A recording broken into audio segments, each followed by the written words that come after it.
Bonjour à tous, bienvenue dans le Club des Hommes en Noir. Très heureux de vous retrouver pour cette nouvelle émission. Je vous l'avais annoncé la semaine dernière.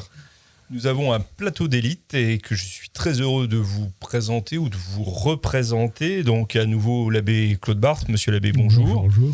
Merci d'être encore parmi nous. L'abbé Grégoire Cellier. Bonjour Monsieur Maxence et bonjour à tous les clubistes. Prophète et auto-référencé. Merci Jean-Pierre. Bah voilà, il s'est quasiment présenté lui-même, Jean-Pierre Maugendre, le laïc de l'étape. Bonjour à tous. Et puis nous avons gardé pour la fine bouche, si je puis dire, le père Danziec. Merci mon père également. Bonjour Philippe et bonjour à tous. De votre présence. Merci. Alors on m'a demandé, j'allais dire en régie, n'exagérons pas quand même. Enfin, on m'a demandé surtout de citer ceux qui suivaient cette émission, qui venaient de s'abonner sur la chaîne YouTube de l'Homme Nouveau pour les accueillir. Je suis très heureux effectivement de saluer Christophe, Pierre, Rémi, Geneviève, Micheline. Et oui, il y a quelques femmes quand même qui vous suivent, messieurs, qui vous écoutent avec attention et voire qui vous jugent parfois. Et oui. Bienvenue également à Mort, Claude, Coralie, Nathan, Igor, Vincent et évidemment tous les autres. Merci beaucoup de votre fidélité. N'hésitez pas à faire comme eux en vous abonnant à notre chaîne.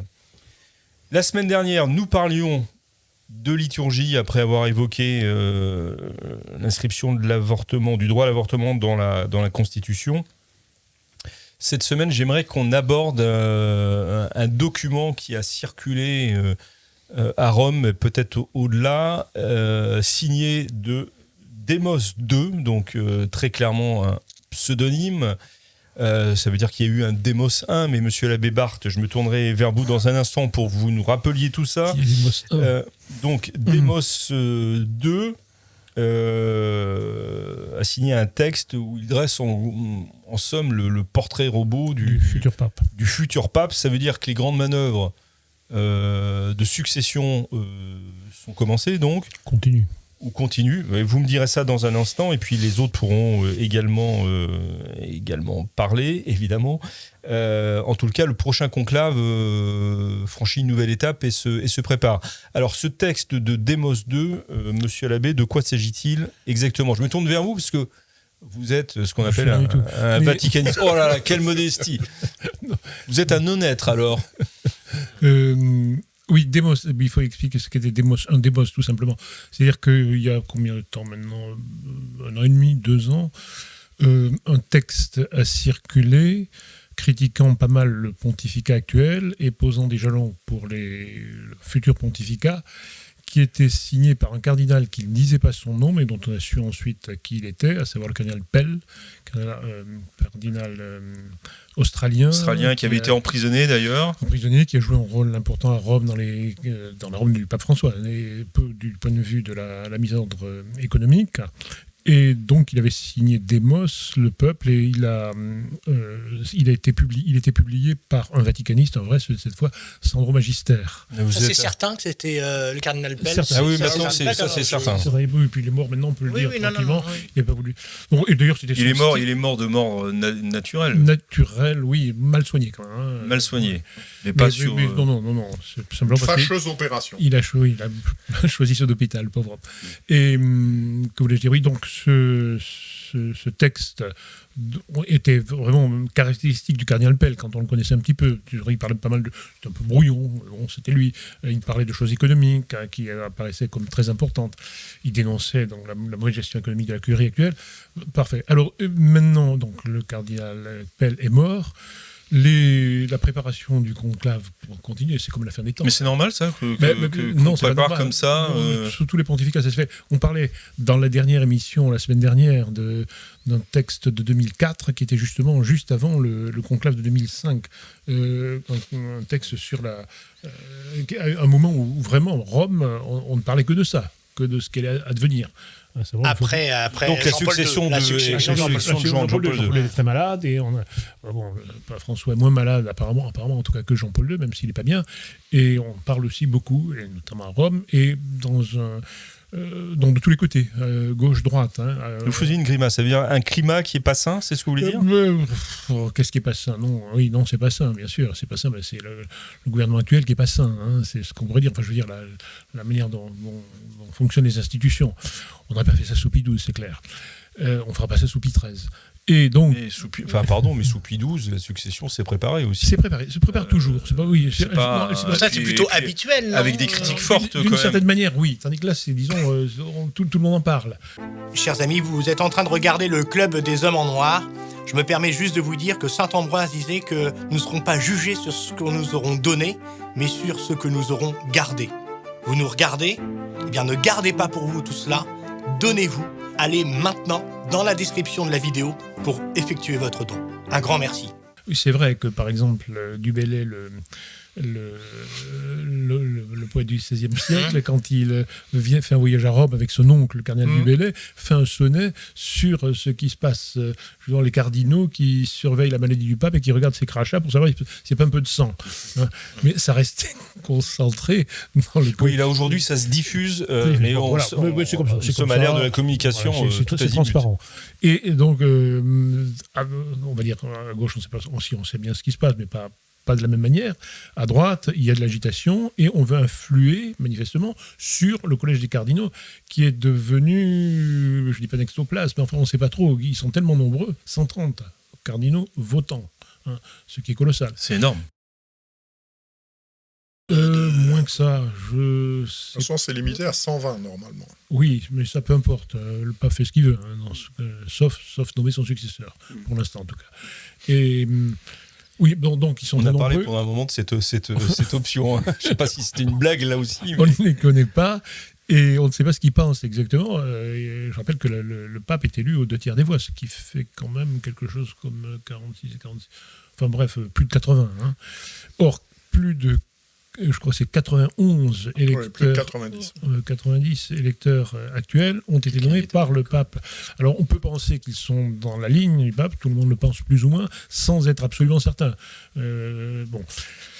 Notamment parce que, alors ça aussi ça fait partie du contexte, le texte Fiducia Supplicans sur la possibilité de bénédiction des couples irréguliers et des couples homosexuels a quand même pas mal rebattu les cartes, y compris chez ces cardinaux nouveaux. Donc, on sait encore moins ce qui va se grand passer. Flou sur cette succession possible. La tentation est d'influer sur ces choses-là. D'où cette idée qu'ont eu certains d'inventer en quelque sorte un nouveau cardinal Demos. Okay, donc c'est la Nuova Bussola Quotidiana, qui est une revue italienne qui est très lue, on va dire, qui est dirigée par Riccardo Cascioli, qui est un ratzingérien bontain italien, qui est issu de Communion et Libération, et qui a lancé cette affaire-là un Demos 2. Donc il a publié Demos 2. Demos 2, oui, qui est attribué à un cardinal. Je suis persuadé que c'est pas vrai. Le cardinal l'a eu entre les mains, mais c'est pas un cardinal qui l'a rédigé. On ne reconnaît aucun style de cardinal. On peut imaginer que c'est tel ou tel à cause de telle ou telle chose, mais sans plus. Non, le texte vient, on peut le dire aussi, sans livrer aucun secret d'ailleurs, parce que je parle de choses qui sont possibles, c'est tout, de George Weigel, si ça vous dit quelque chose, qui est un Américain, très américain là pour le coup, qui est justement de ligne de ce catholicisme américain d'aujourd'hui, c'est-à-dire c'est un Wojtylien, un homme qui se veut être d'influence. Donc un Wojtylien, c'est un fidèle de Jean-Paul II. Il a écrit beaucoup de livres. Il a écrit sur Jean-Paul II. Sur Jean-Paul II, c'est ça. Et un de ses derniers livres, à noter, dans ce que nous sommes en train de dire, en italien, était Il Prossimo Pape, le prochain pape. Il faisait déjà un portrait du prochain pape. Je disais déjà comme si c'était lui qui l'avait écrit. J'en suis pas absolument certain, mais enfin, ça s'est fait dans le milieu Weigel. Sur le prochain pape, et qui a été distribué, même tactique, à tous les cardinaux qui venaient pour le consistoire, le dernier grand consistoire. pour les influencer dans la ligne.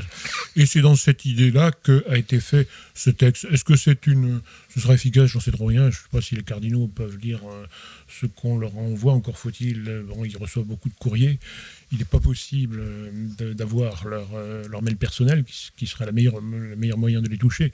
On ne le sait, le mail personnel d'un cardinal, que quand il vous écrit lui-même, ou qu'il s'abonne à votre site. Voilà, donc reste Nové, n'oubliez pas, le site de l'abbé Barthes. C'était une manière de citer. Bon, donc, bref, enfin, peu importe. Qui prépare aussi les grandes manœuvres. Sur le fond, ce sont comme les idées de Weigel, il n'y a pas de doute. C'est-à-dire qu'en conservatisme, il faut en revenir à l'herméneutique de continuité. Il faut en revenir à Jean-Paul II et Benoît XVI. Et Benoît XVI, c'est ça. C'est conservateur. Bon, bien. Et avec une insistance quand même nouvelle, semble-t-il, tant dans ce texte que dans ce qu'il disait dans son livre sur le prochain pape, sur le dogme. C'est intéressant. Donc il insiste sur le fait qu'il faut s'appuyer sur le dogme est salvateur, etc. Ça, c'est très bien. Et très bien aussi le fait que ça est paru. Par conséquent, on sait notamment de l'autre côté que ça s'agite à droite. Ils ne sont pas complètement amorphes. Vous dites le dogme, donc si je résume, c'est retour aux fondamentaux. Enfin, c'est une demande que le prochain pape revienne aux fondamentaux. Étant entendu que pour des gens comme Weigel, le dogme, c'est la morale. Hein. Ce sont des gens qui... ils sont bien voqués. Le dogme, c'est pas la liberté religieuse, c'est pas... ça, c'est votre dogme à vous, ça. Ça, c'est mon dogme, la liberté religieuse, je suis pas... Mais... Oui, pour eux, ils ont bien compris ce qu'était le pontificat de François, c'est-à-dire la démolition de cette barrière qui était restée antilibérale, tout de même, qui était celle de l'humanité et du magistère moral, et qui a cimenté ce qu'on appelait la restauration, qu'elle soit de Jean-Paul II ou de Benoît XVI. Qui n'a rien restauré Non, ça c'est notre affaire. Abbé Sellier, votre réaction, on vous redonnera la parole, monsieur Abbé Barthes, mais votre réaction à Démos 2 sur... Alors évidemment, il est un petit peu gênant de disserter sur ce que devrait être et faire ça, je suis bien d'accord. le nouveau pape, le futur pape. C'est un peu Grosjean qui en remonte à son curé, donc j'avance de façon très prudente. Donc ce texte de Démos 2 que j'ai eu sous les yeux, effectivement, donne un certain nombre de pistes, de réflexions, de retrouver, rétablir les vérités. Nouveau pape devra revenir à l'herméneutique de continuité, un style de gouvernement. Donc il critique un style de gouvernance autocratique. Ça, c'est très typique, effectivement, du pape actuel. Cela dit, il me semble que à travers ce texte, la question qu'on doit se poser, c'est est-ce que nous réfléchissons sur le pape qu'il faudrait vraiment à l'Église dans cette crise actuelle, le pape qui serait désirable en soi, ou bien est-ce que c'est le pape qu'il est peut-être possible humainement d'espérer ou de souhaiter dans les conditions actuelles, notamment avec le Sacré Collège tel qu'il est constitué. Donc c'est deux questions différentes, hein, parce que avec le Sacré Collège qui a été essentiellement constitué par le pape François, mais l'histoire de l'Église nous apprend que un Sacré Collège constitué par un pape ne vote pas forcément et rarement d'ailleurs dans la même ligne que le pape. Là, par exemple, il est clair que le Sacré Collège, comme tout le monde, est exaspéré de ce côté autocratique et erratique du pape François et va aller dans une autre direction humaine, avec une personne différente et aussi que le roi n'est pas comptable du duc d'Orléans, je crois. Enfin, c'est une expression. Ne regardez pas comme ça en disant le duc d'Orléans. Quand un Orléans devient le roi, je ne sais plus comment ça s'appelle. Je sais plus comment c'est cette expression. C'est-à-dire que celui qui est élu, même s'il a été élu sur la base du progressisme, etc., face à la réalité, il peut avoir des réactions tout à fait inédites et donc voilà. Mais voilà. En revanche, je pourrais dire ce que devrait être le pape en soi aujourd'hui, pour résoudre la crise, mais je pense qu'on parle plutôt du pape tel qu'il pourra émerger le pape en soi, c'est un nouveau Saint-Pie, ce que vous voulez. Bon, il faudrait un pape, pour l'Église, hein, il faudrait un pape habité par la foi, si possible saint, mais habité par la foi, qui soit énergique et qui soit habile politique pour que cette énergie ne devienne pas brutalité.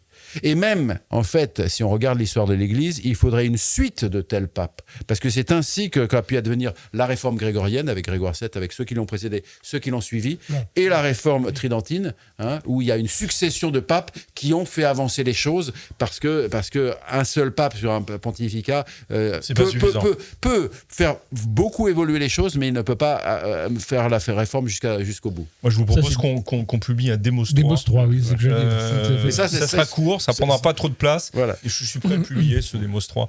Jean-Pierre Maugendre, peut-être une réaction vous Alors oui, les réflexions donc à la lecture de ce texte, j'ai trouvé, mais ça rejoint un peu la distinction que faisait monsieur l'abbé Sellier, on a en fait une approche très structurelle. C'est-à-dire, dans ce document, il dit il faut que le pape soit moins autoritaire, il faut arrêter les ambiguïtés de la foi, il faut revenir à la théologie du corps, il faut respecter le droit canon, il faut arrêter de se promener partout, il faut écouter les cardinaux. Voilà, tout ça, c'est très... Je ne dis pas que c'est mal, mais je dis c'est très structurel. Ça rejoint un peu ce que vous disiez.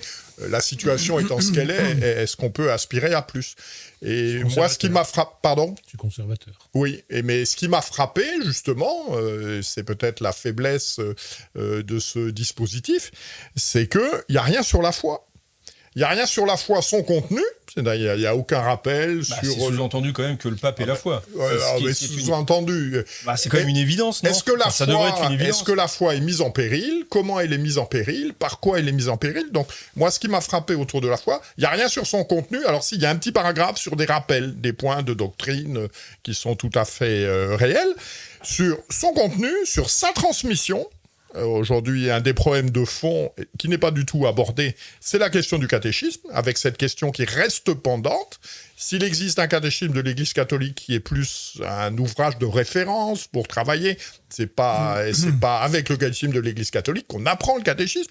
Reste pendante la question de la transmission de la foi pour les enfants. C'est quelque chose qui m'avait frappé dans la lecture du livre de Jean-Marie Guénois sur le pape François. À un moment donné, il écrit « expressis verbis », envoyer ses enfants au catéchisme tel qu'il est aujourd'hui, c'est s'assurer qu'ils perdent la foi.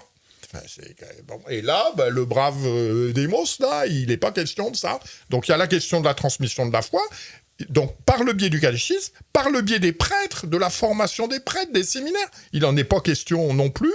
Et puis, je crois, c'est la question de fond. On demandait à Monseigneur Lefebvre, il y a quelques décennies, un journaliste, vous arrêtez pas de vous plaindre, très bien. Demain matin, vous êtes pape, qu'est-ce que vous faites ? Monseigneur Lefebvre, il répondait, je nomme de bons évêques. Voilà. Et ça, c'est quelque chose d'immédiat dans la responsabilité du souverain pontife, quoi. Et le brave Demos, là, il n'en parle pas. Et je trouve que c'est un peu contrariant. Il n'y a rien non plus sur la question de la liturgie, mais ça rejoint ce qu'on vient d'évoquer. S'il n'y a rien sur la foi, les deux sont liés. Donc, Scholz, c'est pas un cardinal qui l'a écrit. Ça, je sais pas. Et puis, je crois qu'on aurait pu aussi faire, je pense au livre de Paul Vigneron, avoir la volonté de renouer avec ce qui a fonctionné. Voilà, c'est les travaux de Cuchet, etc. Aujourd'hui, où se transmet la foi ? Qui transmet la foi ? Quelles sont les familles qui transmettent la foi ? Quelles sont les méthodes pédagogiques qui transmettent la foi ? Eh bien, moi, pape. Moi, Jean-Pierre Longtemps. Non. Mais souverain pontife, je prends acte de ça, je prends acte de la réalité, et j'encourage ces gens qui transmettent la foi, et j'essaye que ce capital, cette expérience acquise, puisse servir à l'Église universelle. Il n'y a rien de tout ça. Voilà, c'est dit. Chers amis, vous êtes de plus en plus nombreux à regarder les vidéos du Club des Hommes en Noir, et cela nous touche énormément. Mais savez-vous que la plupart des gens qui regardent nos vidéos ne sont pas abonnés à la chaîne de l'Homme Nouveau, et ça change tout. Parce que plus d'abonnés, ça veut dire plus de visibilité, et donc plus de contenu à vous proposer. Donc si vous n'êtes pas abonné, s'il vous plaît, cliquez sur ce petit bouton, ça prend 2 secondes, et cela nous aide énormément. Bonne vidéo. Merci Jean-Pierre. Père Donzier, avec un regard peut-être surnaturel sur tout ça. C'est pas surnaturel. Je sais pas, j'ai pas grand-chose à rajouter de ce qui a été dit, parce que je me retrouve un peu dans les interventions des uns et des autres. Ce qui peut-être pour prolonger de ce qu'a dit l'abbé Sellier, c'est sûr que quand même dans l'histoire sainte de notre relation à Dieu. On sait bien, on le chante dans le Magnificat tous les jours, Dieu confond les orgueilleux et les superbes. Donc si on a des plans, je ne dis pas qu'il ne faut pas avoir de projet, évidemment, je ne voudrais pas apparaître pour le pieux providentialiste de service ce matin. C'est pour ça que vous êtes là. Moi, ce qui m'intéresse, c'est plus que ce texte Démos 2, Démos 3, Démos 4 ou Démos 1, en fait, atteste, une fois de plus, atteste la situation de crise en fait que traverse l'Église et de ce pontificat dont il serait synonyme d'ouverture, de synodalité, de dialogue, de paix, miel, joie, fleurs. Et en fait, semble-t-il, c'est plutôt une pagaille noire. Oui, c'est le constat, voilà. c'est que c'est la pagaille. Donc, c'est sûr qu'il y a des choses qui ne vont pas. J'avais posé une fois la question au professeur Roberto De Mattei, savoir selon lui qu'est-ce qu'il faudrait que le pape fasse. Donc je lui avais demandé de faire le Démos 5, voilà, en l'occurrence.